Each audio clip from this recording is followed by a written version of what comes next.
ยที่มีความทันสมัยเชื่อถือได้สร้างอัตลักษณ์กลุ่มชาติพันธุ์สู่สากล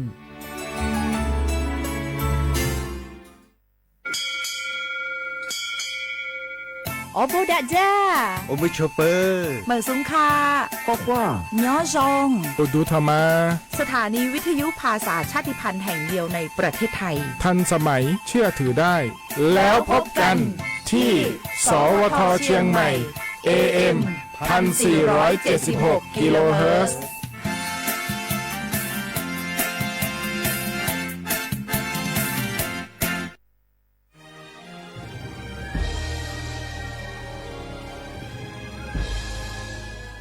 เกิดเป็นคนไทย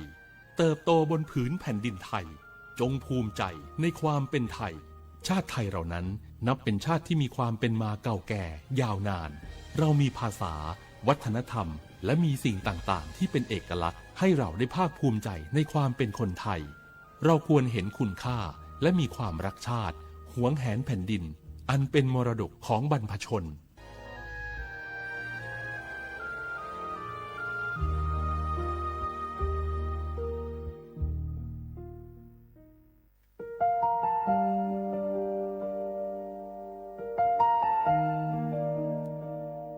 ขอน้อมเกล้าถวายอาลัย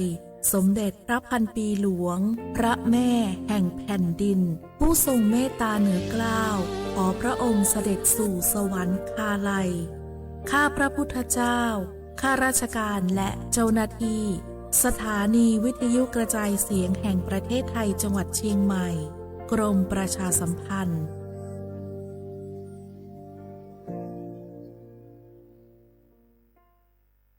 ช่วงนี้ได้ยินคนบ่นกันเยอะเลยนะเรื่องความไม่โปร่งใสเนี่ยใช่แต่รู้ไหมล่ะว่าจริงๆแล้วพวกเราช่วยกันได้นะทำยังไงหรอเดี๋ยวนี้มีช่องทางร้องเรียนที่เข้าถึงง่ายแจ้งเบาะแสได้สะดวกมากอย่างสายด่วนปปช1205อ๋อแบบนี้ทุกคนก็มีส่วนทำให้บ้านเราดีขึ้นได้จริงๆแน่นอนการต่อต้านทุจริตจะสำเร็จได้ก็เพราะคนอย่างเราร่วมมือกันสำนักงานประชาสัมพันธ์ที่3กรมประชาสัมพันธ์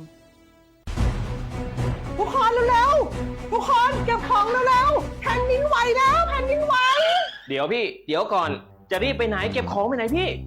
เนี่ยพี่ดูในข่าวเขาทำคลิปมานะว่าจังหวัดเราเนี่ยแผ่นดินจะไหวพี่ยังไม่มีแฟนเลยเนี่ยกลัวตายมากเลยเนี่ยไม่อยากตาย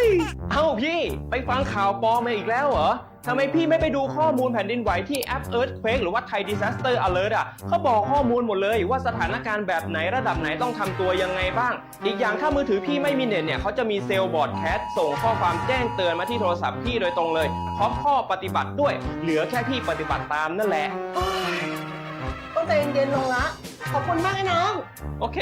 รู้ทันสาธารณภัยห่างไกลความเสียหายด้วยความปรารถนาดีจากสำนักงานประชาสัมพันธ์ที่3กรมประชาสัมพันธ์คนไทยทุกคนหากเจ็บป่วยเข้าข่าย6อาการฉุกเฉินวิกฤตถึงแก่ชีวิตใช้สิทธิ์ยูเซปรักษาโรงพยาบาลที่ใกล้ที่สุดได้ทุกที่ไม่เสียค่าใช้จ่ายเพียงยื่นบัตรประจำตัวประชาชนแจ้งใช้สิทธิ์ได้ทันทีสอบถามเพิ่มเติมโทรสายด่วนสปสช1330ตลอด24ชั่วโมง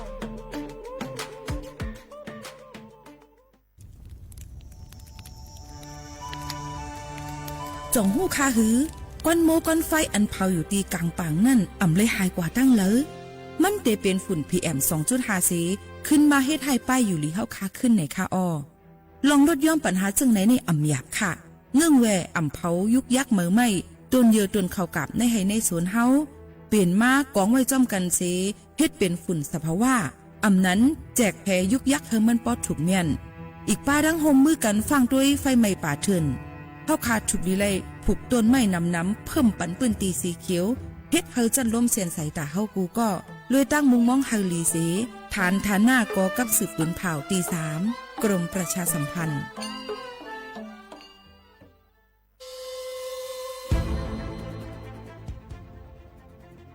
ย้อนผิดหมอกพี่น้องเขามาโฮมเป็นจุ้มเหลียวกันดั้งเจดอนเก้งใหม่โฮมกันแกลิดปัญหาไฟไหม้ป่าเถิน หมอกควันก้องควันโมและฝุ่นเล็กๆ PM 2.5 ค่ะสังว่าทั่วพันไฟใหม่กับสืบกว่าตึงลาดไลดีอองตีแกลิดปัญหาไฟใหม่ป่าเถินและหมอกควันเซดอนเก้งใหม่หมายโฟน0531128808ในค่ะ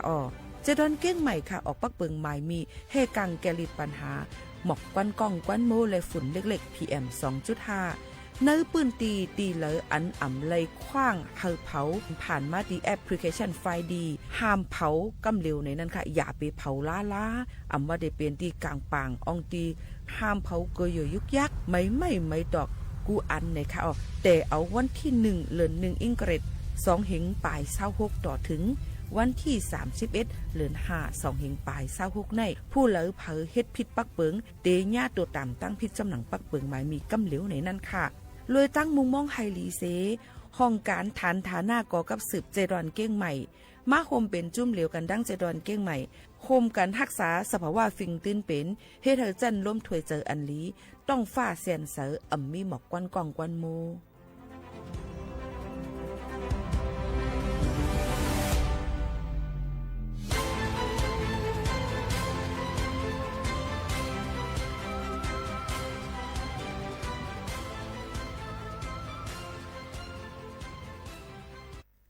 พี่น้องเขาสนใจใครปืนเผาผ่านตั้งห้องปล่อยเสียงสวทเก้งใหม่ปั่นตั้งหูห่มปลาดังมีดังเซอถ่อมแจ้งแล้งหลีกว่าไก่ในปืนตีเจดอนเก้งใหม่กับสืบมาเลยดีสวทเก้งใหม่หมายฝน053276068และ0922468579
กวางลังเป็ดมือว่า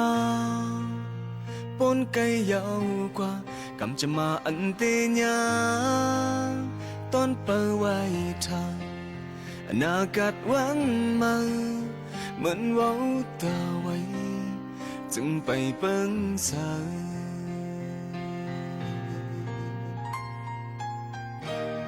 มังปกไหลหบยาโอ้ยก็เจอเขามังกลาปันข้อกวางตกตุ้มกอกเหล่ากินเหยาขึ้นผาดปอกเหินเพอมันปั่นจังในปนส่วนมากำในเตะสักยาวกาเตไลจังตูคิงสับตัวปานเตไลทิ้งยาวลองตุกขันเมื่อวันหลังรอบาเลยน้ำตามาเกยญาและหูตัวยาวสีสับในกว่านาเตะเตะขาดเจอแห่งยุ่มและแห่งเจอในเตะแถมจอยลองเจอยอมอำคำเป็นปานเพราะว่าสุมไหลเซ็งให้อันเมื่อวันหลังกึบไว้ตีวันเก่าเยาโอ้กำในเตะฮอดถึงวันมาหันตีแรงตันหูลองเอยาสาบานกู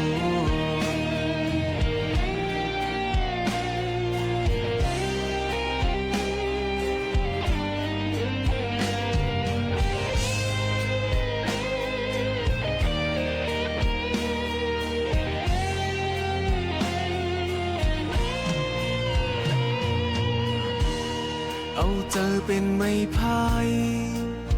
กุมตัวเจ้าเก่าย้อนใจลองอ่านหัดวนหัดสั่งมาส่งวันมาเหมือนหับห้องทางไล่เป็นภาวะเก่า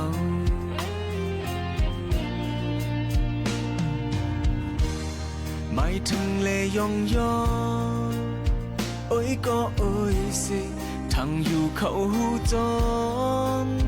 ลองยอมกูลองตาจังแห้งจืนอ่อนกำภายหลังปั่นจังในปนสุนมากำในเตะสากอย่างเยาวกาเตไลจังโตคิงสับต่อบานเตไลทิ้งเยาลองตุกขันเมื่อวัน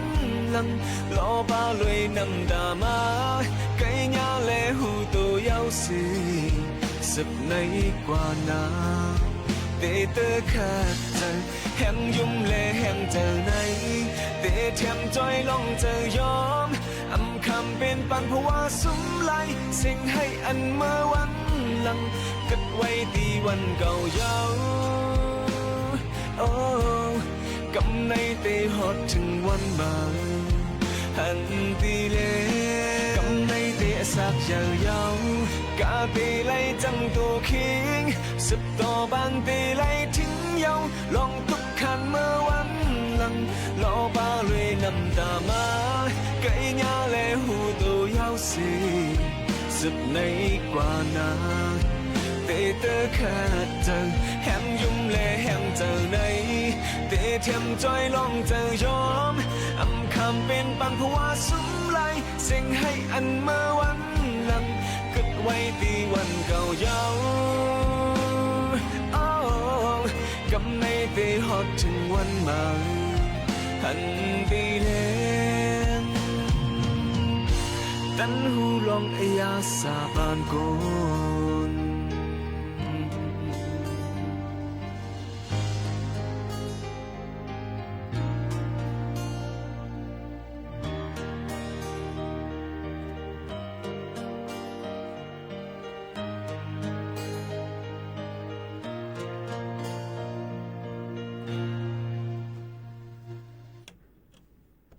เหมือซุงค่าเหมือซุงพี่น้องพุงยินถ่อมเฮาคาตั้งเสียงกูกอกูก้นค่ะทบกันตีในตอนการหุ้งปล่อยเสียงสวทเก้งใหม่ AM 147กิโลเฮิรตซ์ปืนปล่อยเสียงกวนวันบ่ถึงมาข่าวยาม 10 โมงถึง 11 โมงกลางเนอกลางค่ำอยู่จอมเขาโมขาวนู้นฮบทบจอมปอมใหม่พี่น้องเฮาเขาสิเอามาดังเพลงความเหมือซุงวันเหมือในค่ะฝากเตือนถึงพี่น้องเฮาเขาในวันมื้อในเป็นวันพัดที่14เดือนธันวาคม2แห่งปลาย26ปีใต้2แห่ง1ปากปลาย20ปีก็จะ1แห่ง3ปากปลาย88คู่ถึงมาเหลือน6ลอง13คำจำหนังตั้งเมืองจึงไทยที่ในย้อนเฮอปอแม่พี่น้องเขานั่นมีดังซื้อเจอในนั่นค่ะยก็ค่ะเฮอพี่น้องเขานั่นอยู่หลีกินหวานกลางยานเพเขียนกันกูก็กูก้นตั้งหมดตั้งเสียงในนั่นค่ะอ๋อพี่น้องเขาค่ะถ่อมจำกันดีในเอามาดังเพียงความมันเอาถูกเจอเสมก้าตอนตาในวันเมื่อในนั่นค่ะขย้อนเอา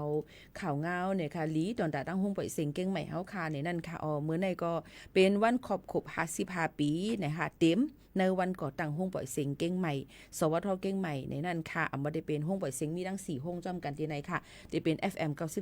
93.25 FM 98.0 เมกะเฮิรตซ์ค่ะแล้วก็ AM 639กิโลเฮิรตซ์อีกป้าดังหุ้งปล่อยเสียงเจ้าคือ AM 1476กิโลเฮิรตซ์ที่เฮาขายอยู่ในมีอยู่4ห้องปล่อยเสียงจำกันแล้วก็เมื่อในเป็นวันก่อตั้งอันเป็น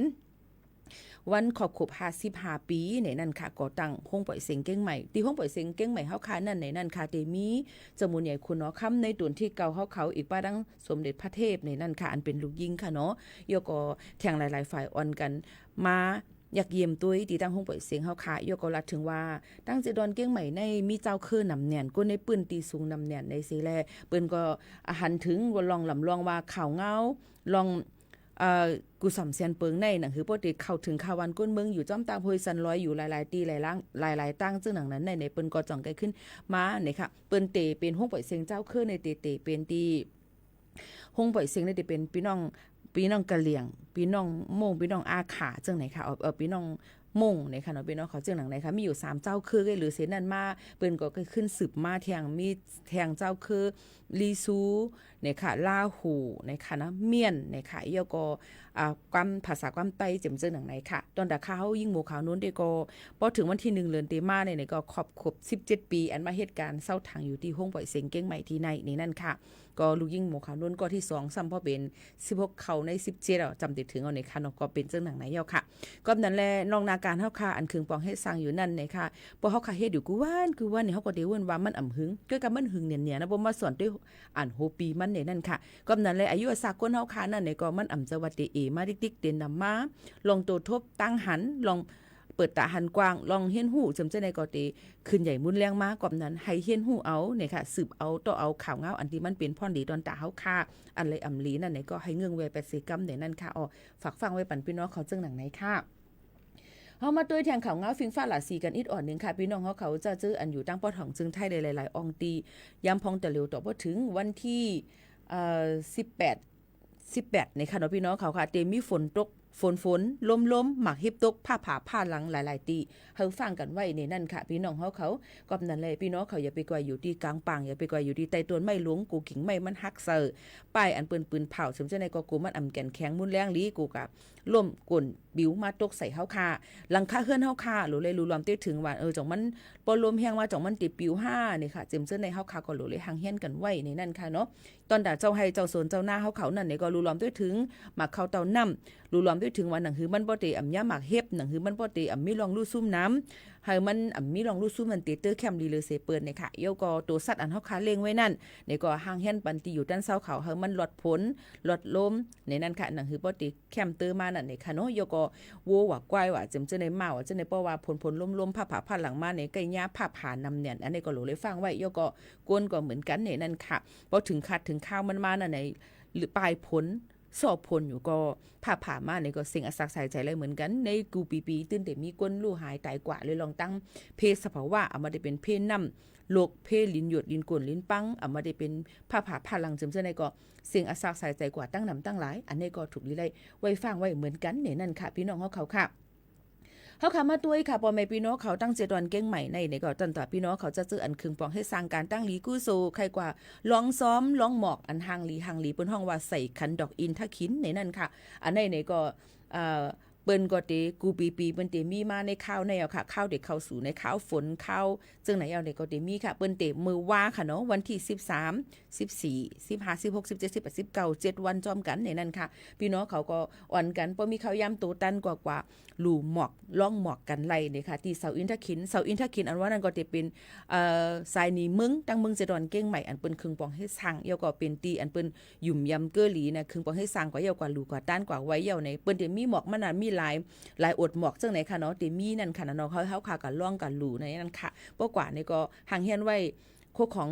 เครื่องใจพี่น้องเขานั่นให้รถเพก้นหลักก้นโจนเนี่ยค่ะกูมันต้องหายแล้วก็ก้นอันก็จำเฮาค่ะนั่นก็รู้รวมได้ถึงกันให้ดีลีในนั่นค่ะการตั้งนี้กูสุดที่ในใครเฮ็ดอดหมอกกับหังก้วยก็ไหลกว่าหาซื้อเอาที่หิมนั่นก็ไหลเหมือนก็ที่หางเฮียนไว้ปันในนั่นค่ะกึ่งหือก็ลีเพราะว่าเฮาค่ะมีเจอไข่หลู่ไข่ไหวนั่นมันตึนไหลกูสุสังเจอว่าเฮาค่ะมีเจอไข่หลู่ให้เปิ้นเฮ็ดอังก็ใครเฮ็ดจ้อมเฮกว่าถ่ายเอาคอนเทนต์มันในได้ก็ว่ากันยังกำหนึ่งก้วยกาซึ่งหือก็ลีมีข้าวยำตัวตันกว่าเกาหลีมีข้าวยำตัวตันกว่าเกาหลีก้วยกาค่ะเฮอพี่น้องเขานั่นเฮ็ดอีสังก็เฮ็ดให้มันถึงดีเฮ็ดให้เหมือนดีเอาเจอใส่ลีเสนำอย่าเจอกวางนั่นสิคึงปองให้สร้างกว่าตื้นแต่ไรกุโซอยู่อ่ำห้างในกองเตมีวันที่13ต่อถึงวันที่19ในนั่นค่ะพี่น้องเฮาเขาค่ะในก็มาฝากตอนจนถึงกันตั้งเจดอนเก้งใหม่ก็ได้มีพี่น้องเฮาเขาหลายๆเจ้าคืออันเปิ้นเกยยำต่างจึงเมืองเปิ้นก็มาแอวเลยมาตัวแทงนั่นค่ะเนาะพี่น้องเขาค่ะบ่ได้มาด้วยกาขันน้ำมันในวันมื้อในนั่นเนี่ยค่ะบ่ได้มาด้วยก็ขึ้นมาเที่ยงเย้าเนี่ยค่ะ 0.70 สตางค์เนี่ยนั่นค่ะกูอันมาได้เป็นดีเซลมาได้เป็น9195 E20 E85 แก๊สโซฮอล์เนี่ยค่ะจิมเจ้าไหนเนี่ยค่ะเนาะขึ้นมาเที่ยงในนั่นค่ะบ่เป็นก็ได้ขึ้นมาดีเซลก็ได้ขึ้นมา1ลิตรอยู่ที่ 42.15 อยู่ที่ว่าที่30ไกการต่อส่งมันแทงกำ1 7 ตัว 1และ7ตัว1ก็ได้กากันอิดอ่อน1นี่ค่ะป้องไกก็ได้กาอิดอ่อน1จังไหนค่ะเนาะว่าเป็น91ก็ได้เป็น1ลิตรใน 44.38 ในนั้นค่ะกูอันกูจะสิขึ้นมาแทง 0.70 ในนั้นค่ะขึ้นลงนี่ก็เฮาก็ฮู้ติจังเฮ็ดจึงหือเย้าห่ำโลกว่าโลไปนั่นค่ะเนาะก็รู้เลย เพราะว่าเอาง่ายๆเพราะว่าดีกว่าตั้งเร็วกันก็ขี่กับจ้อมกันติดตื้อแคมลีในนั่นค่ะเยอะก็ห่างเฮียนกันไว้นั่นขนาดเนาะว่าเขากับจ้อมกันนะเมื่อพวกเอาก้าสู่กาแลเมื่อนี้เอาก้าเข้ากาแลเนี่ยก็แม่งกันกว่ามันก็ติดตื้อแคมลีเตวาวาในนั่นค่ะเมื่อว่าฝนตกมาเมื่อในก็มีฝนตกลงมาหมังปืนตีก็ดีกว่าอะไรไปเลยก็ฟังกันไว้ยกกับปืนก็แห่ขบวนนั่นค่ะนะฝนแสนหาจึงหนังไหนค่ะมือว่าเนี่ยนะคะเป็นก้นกึ้นควันกันเต้ๆดังเจดอนเก้งใหม่ยกก็เป็นตีปักตาก้นแอลเลดังมึงจึงไทยดังเจดอนเก้งใหม่นำตื้อเต้ๆมีพี่น้องหลายเจ้าคือหลายตีหลายตั้งอ่อนกันมาโฮมไปในนั่นค่ะในวันอันลำล่วงมือว่าในนั่นค่ะพี่น้องเขาค่ะนี่ก็ฝากด่วนถึงกันหนังไหนค่ะหลายลองหลายอันค่ะเยอะก็เมื่อว่ามีแทงวันหนึ่งเป็นวันพฤชมงคลเนี่ยค่ะเป็นวันอันลำลองตั้งเมืองจึงไทยก็เมียนยาวันปุดเมื่อว่า13นั่นสิเป็นวันดือการค่ะยกเป็นเลิกงามย่ำดีตอนแต่ได้เข้าสู่ในข้าวฝนข้าวเฮ็ดให้เฮ็ดหน้ากันเย้ามันก็ได้มีอยู่เฮ็ดเลยห้องพันหวานกานั่นค่ะเนาะเจอพันนั่นคือมันปกติหมักเขาเต้าน้ำเฮาค่ะนั่นเตหมักเหลืองกึ้นโป้งเนี่ยนั่นค่ะเยอะก็ได้มีพิธีแรกนาควันเนี่ยค่ะเปิ้นก็ได้เอาไทวันมาเนี่ยค่ะตีปืนตีมณฑลพิธีสนามหลวงเนี่ยค่ะตอนแต่ได้ปันแห้งเจอเจ้าไห้เจ้าหน้าเฮาเขานั่นจึงไหนค่ะพี่น้องเฮาเขาค่ะเยอะก็ได้เป็นตื้อตั้งอันหลีเที่ยงเนี่ยค่ะปีในนั่นค่ะปีในนั่นเปิ้นก็มีลองตักนายกันเนี่ยค่ะเปิ้นห้องว่าพระโคเสียงทายเนี่ยนั่นค่ะพี่น้องเฮาเขาค่ะพระโคเสียงไทยในค่ะเนาะในวันพฤชมงคลในค่ะเนาะพี่น้องเขาค่ะและปีในได้เป็นซึ่งหือพองในนั่นค่ะเนาะตอนแต่ปีในวันพฤชมงคลในนั่นค่ะในวันพฤชมงคลในก็ปีในค่ะก็พระโคก็ได้กินโถกินน้ำกินยากินเหล้าในนั่นค่ะเยอะก็มีลองตักไหนว่าน้ำเตเป่งปอหลีในนั่นค่ะหมักเข้าเตาน้ำตั้งกินตั้งเยี่ยมนั่นก็เตเข้มหลีหมักเข้าเตาน้ำเตหมักหลึงขึ้นโป้งการกล้าขายกว่ามากก็เตง่ายเงียมขึ้นนะคะเยอะก็การกล้าขายจอมต่างจึงเมืองก็เตเข้มขึ้นในนั่นค่ะอันนี้ก็พอเตมาด้วยแทงในนั่นค่ะพี่น้องเขาพอเตมาด้วยแทงว่ามาด้วยว่าอันเปิ้นไต้หวันนั่นนี่ก็เปิ้นก็เสียงแต่ไรพานุง6คืบนี่ค่ะว่าไรพานั้น6คืบนะคะนำเตเอในนานำก็เตแคมดีก้วยกันนาอันตีมังตีก็เตมีลองรูซุ้มน้ำจังหนังไหนค่ะก้วยกันซึ่งหือก็หลีอันนี้เป็นรองการตักหนายนี่นั่นค่ะตักตายตักหนายด้วยนั่นค่ะเนาะก้วยก็อยู่ที่ว่าเฮาขาได้ครึ่งปองเฮ็ดสร้างกว่าว่าติครึ่งปองเฮ็ดสร้างจึงหือนี่นั่นค่ะยก็ติอยู่กว่าให้มันหลอดไหลกว่ากูวันนี้ซึ่งหือค่ะนี่นั่นค่ะเนาะอันนี้ก็เอามาฝากตวนถึงพ่อแม่ปีๆน้องๆเขาจึงหนังไหนค่ะหรือจะถ่อมด้วยเพลงความหวานหูถูกใจกันอันย้อนกันเข้ามาใจอ่องที่คำห้องไว้อันเป็นก็เตรียมเป็นใจสายเลี้ยงค่ะเนาะเป็นเพลงความว่าอ่อนหักเนื้อฝันเนี่ยค่ะอ่อนกันมาถ่อมจำกันก่อนค่ะ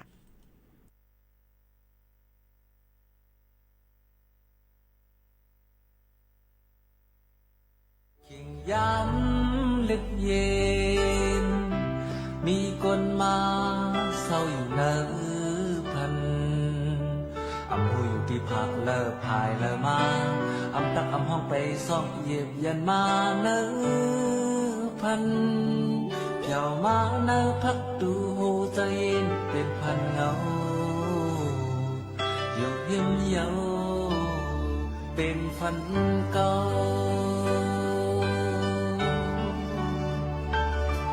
สาวน้องนางพันมายงจูใจเหตุนั้นบอกว่าผู้นายหยอกยาจะเฮาอำลืออำยืออำยังอำเนียมเศร้าห้องหาเพียวมาเนื้อเมืองพันโหจะเว้นลายแสนกำอยู่เห็นจำเป็นฝันหัน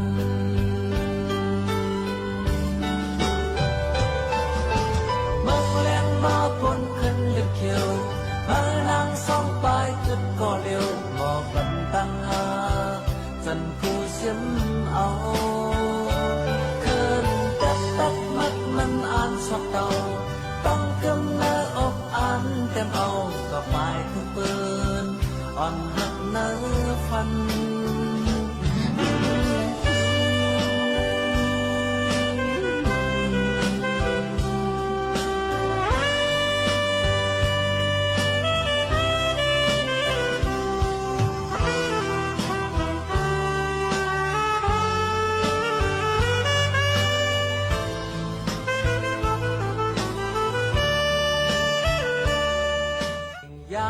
ำลึกเย็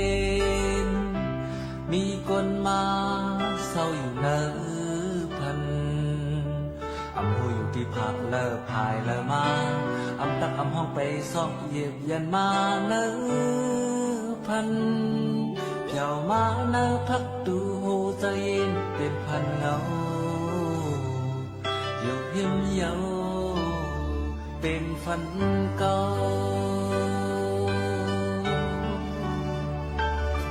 สาวน้องนางพันมายงจูใจเหตุนั้นบอกว่าผู้นายหยอกยาจะเฮาอำลืออำยืออำยังอำเนียมเศร้าห้องหาเจ้ามาในเมืองพันโหจะเว้นลายแสนกำอยู่เห็นจำเป็นพันหัน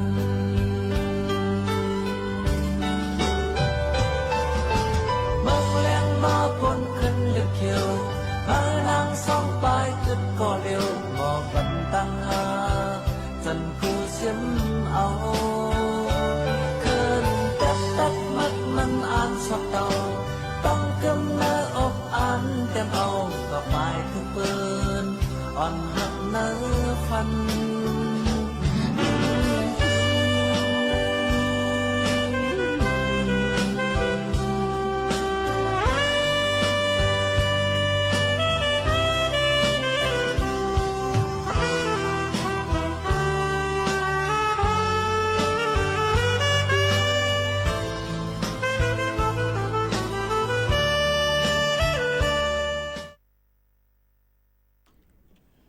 ค่ะพ่อแม่ปีๆน้องๆเขาค่ะ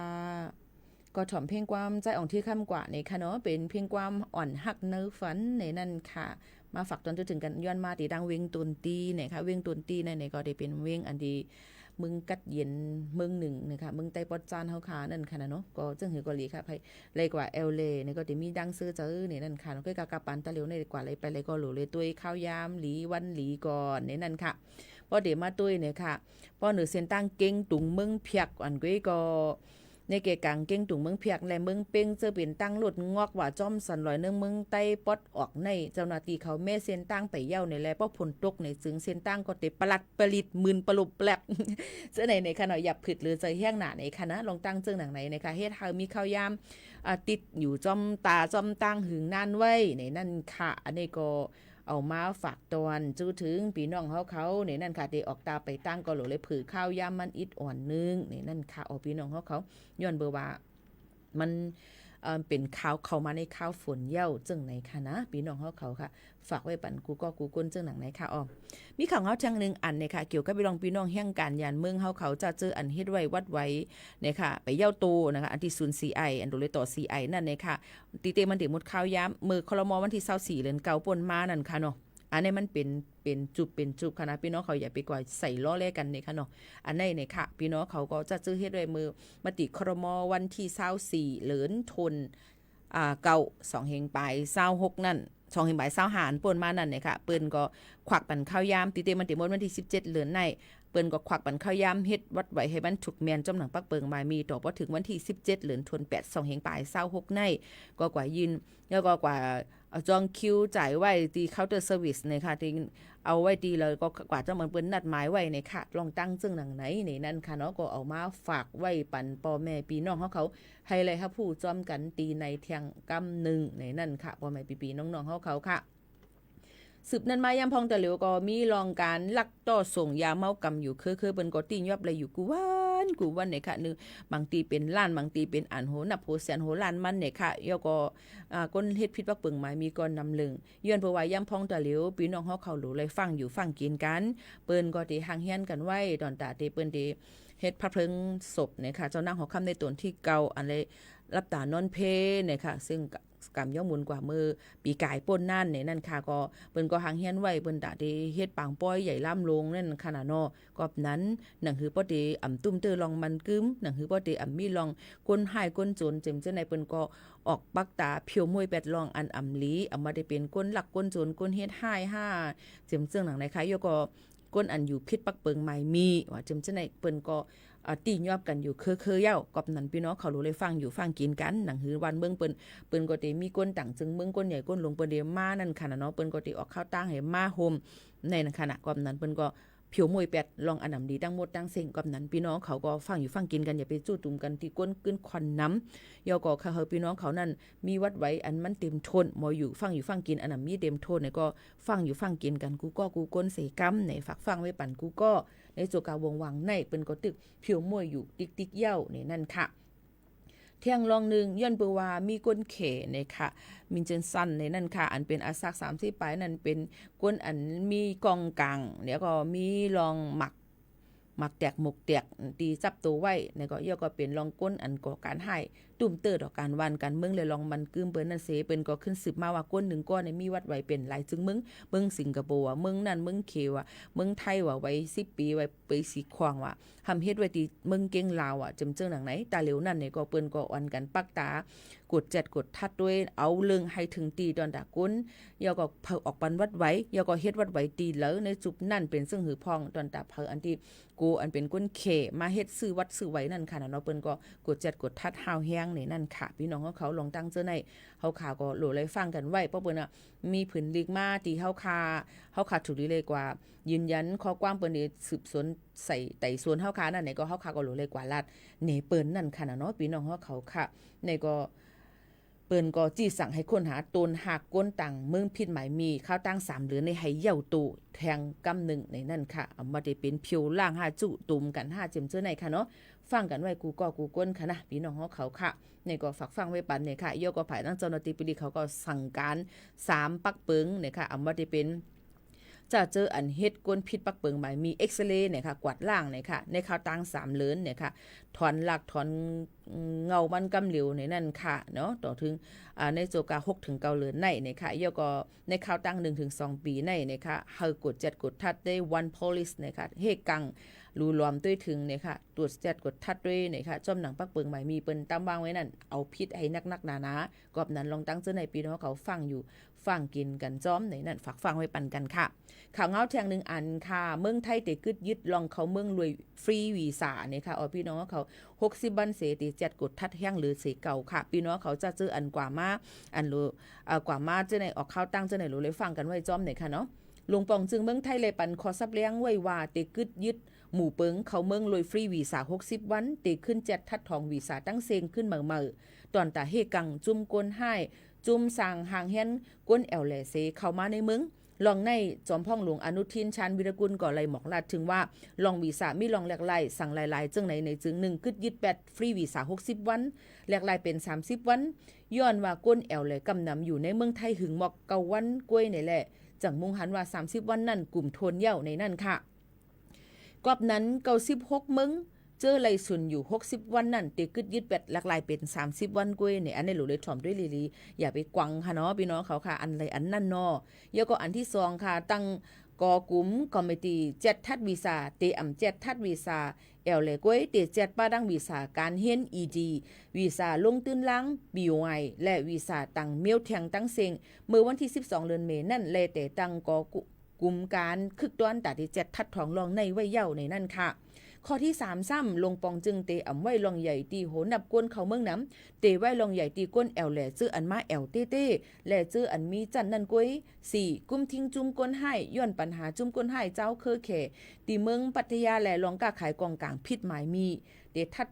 แจกด้วยแทงก้นนอกเมืองหาวแห้งลองเก็บเศษหมายเฮือนแหล่ลองอยู่เศร้านำเลือเสเก่าให้เฮียงเถียงนี่นั่นค่ะตอนต่างเมื่อเร็วได้ก็ห้องการภายนอกเมืองตึกหางเฮียนคอปืนเผาแต่ที่ยืนจู้ปังกลุ่มหลงปองจึงเนี่ยค่ะคาบิเนตในสภาแต่ที่มักมันกว่าในก่อนนั้นผู้เจอเด็กเขาเมืองไทยเลยฟรีวีซ่าอำนั้นเจอเด็กแหลกลายเมียวีซ่านั่นเขาไปถ่อมเขาเงาได้ก่อนเสจ่องเรเตอร์แคมดีเลยเสเปิ้นในนั่นค่ะนี่ก็เปลี่ยนเกี่ยวกับไปลองฟรีวีซ่าเปิ้นก็เต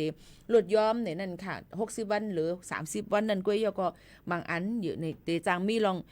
กดทัดกดแจดเฮาแห้งเลยปันฟรีวีซ่าก็จังเป็นไรย้อนเพื่อว่าลองการก้นเฮ็ดให้ในเมืองและก้นอันมาอยู่เศร้าถังดังเมืองจึงไทยเลยนำเตื้อเฮียงหนาเสเก่าเถียงจึงไหนค่ะนี่ก็ฝากฟังไว้ปันปอมให้พี่น้องเขาเสให้เป็นข่าวเงาให้ฮู้แล้วก็ให้เป็นตื้อต่างอันหลีดอนตาเฮาค่ะแต่ดีกว่ามาไปหนังหือบ่ได้กว่ามาเลยลดเพง่ายลมเจอในนั่นค่ะพี่น้องเขาค่ะ ถอมได้เพียงความน้องฮกอันย้อนมาไว้ลู่ย้อนเก่าใน10 นิ้นถอมจอมกันค่ะ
บางปอกบางไหลมาในลองตั้งลู่อันว่าในมันได้เป็นย้อนเปือเฮาบางปอกก็ว่าลู่ย้อนเปือเขาอยู่ลู่ย้อนเปือสังเสมว่าก้อยกะ เหี่ยวตีเฮาในลีเลยเซเปิ้นเนาะจังหือจังกับเนพากลุ่มกับเนเปิ้นก็นั้นก็ในก็ไล่ตั้งเนก็ในเนที่ตัวจักไว้เป็นตั้งผิดเก่าในตื้อแคมลีเลยเซเปิ้นในนั่นค่ะนี่ก็เป็นเพียงความพี่น้องเขาย้อนกันเข้ามาตั้งเมืองเกาะค่ะลู่ย้อนเก่าในนั่นค่ะดังเมืองเกาะนี่ค่ะเนาะพอย้อนเพียงความมาปึงให้พี่น้องเขาแต่มาจื้อก้นห้องความมันจื้อความมันไหนมันก็ได้ง่ายนั่นค่ะนะเพราะว่าหามันได้ง่ายแง่เพราะว่าจื้อความเนี่ยมันใกล้ลำใกล้โลกันใกล้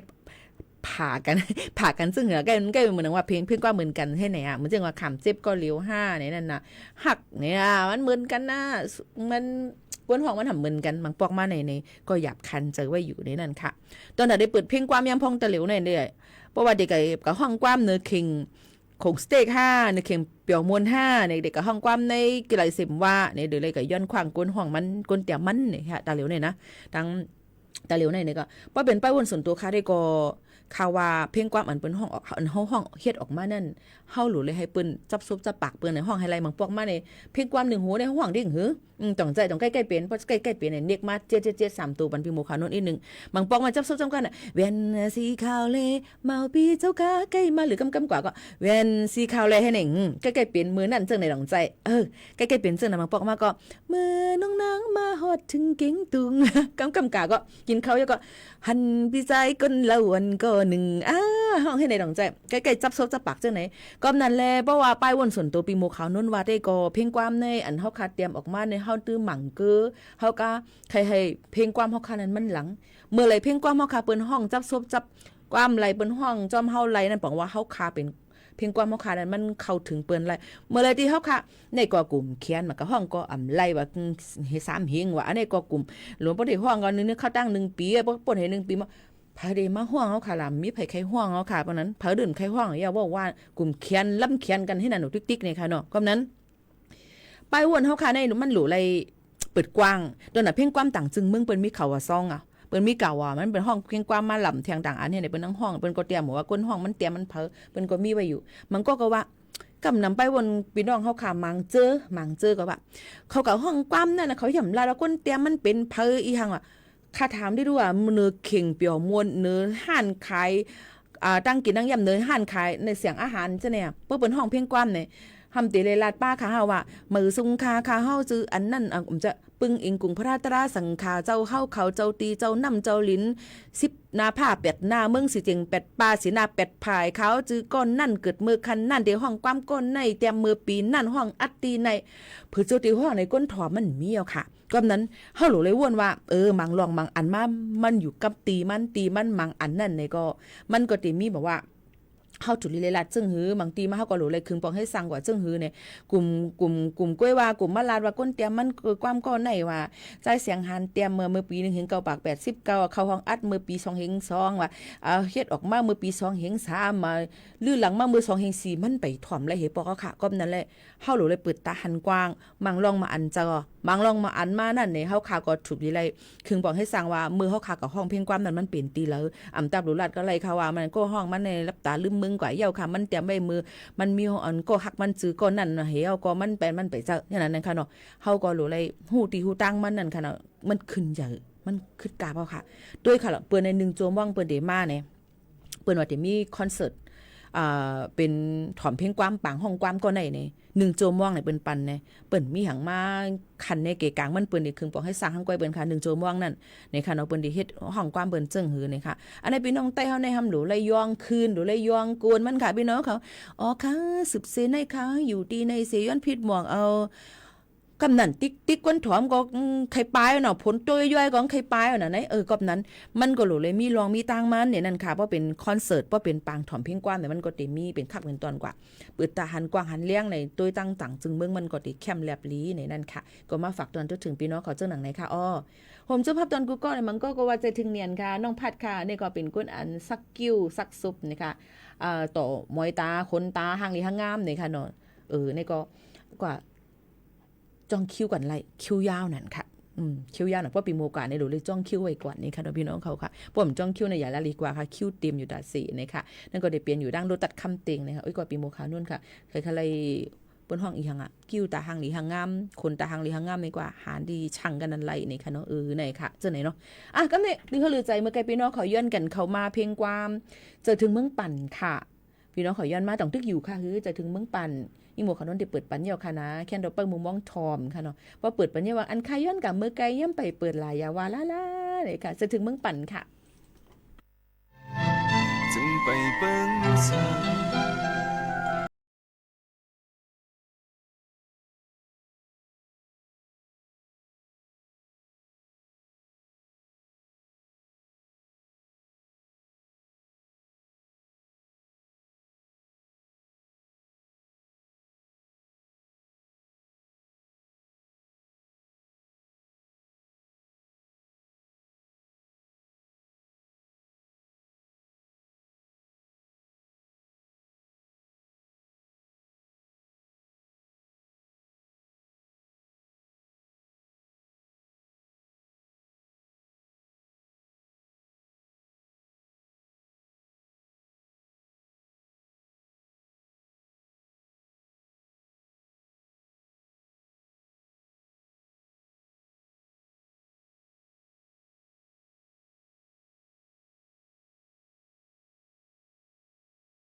ค่ะพ่อแม่พี่น้องเขาค่ะอยู่จ้ำกันที่ในนะคะเมื่อในเป็นวันขอบขบ55ปีห้องปล่อยเซ็งเก้งใหม่นะคะเรดิโอไทยแลนด์เก้งใหม่อองตี49เซนตั้งประชาสัมพันธ์จังการเวงเก้งใหม่ที่ในนะคะในกลางในตอนเจ้าเป็นมื้อในปีหมู่เขานนมาในมือ5:00 นถึง 6:00 น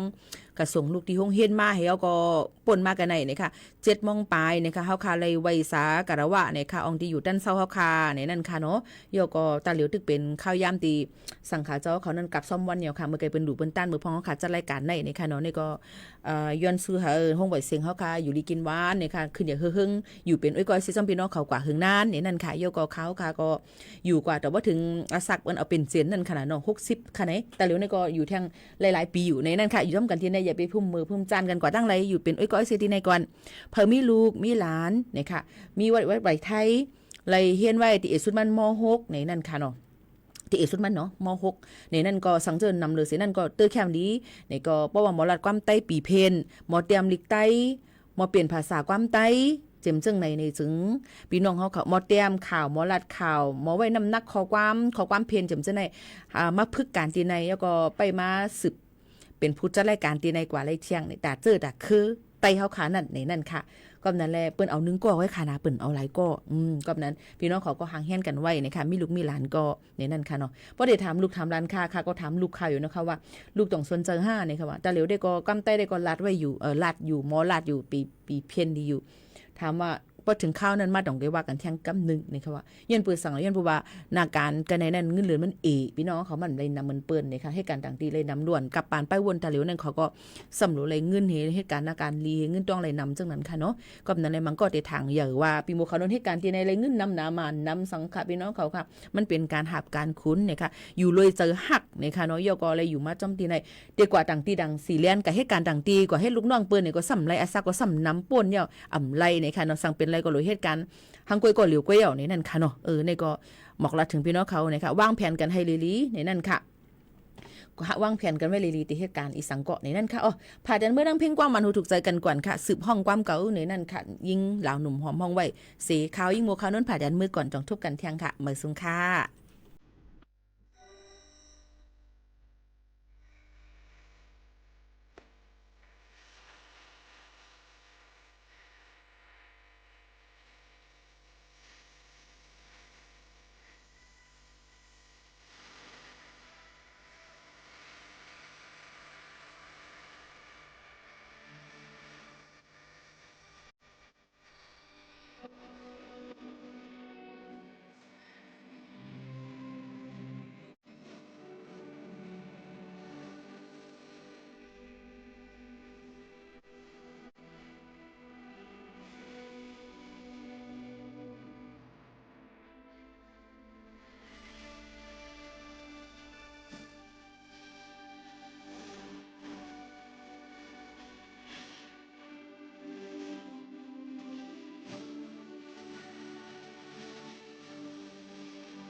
ไทยและเครือข่ายทั่วประเทศเสนอข่าวต้นชั่วโมงรู้เร็วรู้จริงเกาะติดทุกสถานการณ์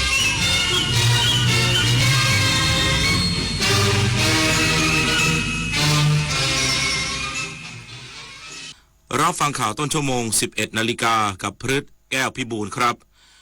รัฐมนตรีช่วยว่าการกระทรวงเกษตรและสหกรณ์สั่งการหน่วยงานที่เกี่ยวข้องเร่งตรวจสอบข้อเท็จจริงกรณีประชาชนพบปลาหมอคางดำบริเวณชายหาดพัทยาอีกสักครู่กลับมาติดตามราย